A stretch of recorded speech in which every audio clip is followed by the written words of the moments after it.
ఈ సిటీలో చూడండి, మనకి రోడ్ సైడ్లో చాలామంది ఉత్తరప్రదేశ్ నుంచి సమ్ డిఫరెంట్ స్టేట్స్ నుంచి వచ్చారు. చాలామంది నేను ఎప్పుడు నా చిన్నప్పటి నుంచి చూస్తున్నాను ఇదే సిటీలో. ఎలా అంటే కనీసం తలదాచుకోవడానికి ఇల్లు కూడా ఉండదు, వాళ్ళకి షెల్టర్ ఉండదు, మురికి బట్టలు, స్నానం లేక రోడ్ సైడ్ ఏమేమో అమ్ముతూ ఉంటారు. ఆ అమ్మడం కూడా ఎవరు కొంటారు చెప్పి చాలామంది కొన్నారు కదా. సో వాళ్ళకి కనీసం తాగడానికి షెల్టర్, ఉండడానికి షెల్టర్ లేదు.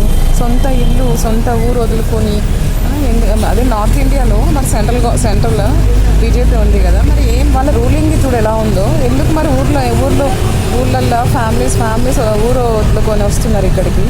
దారుణమ్మ. వాటర్ కూడా కొనుక్కోవాలి, ఒక బాటిల్ కొనాలంటే 30 రూపీస్.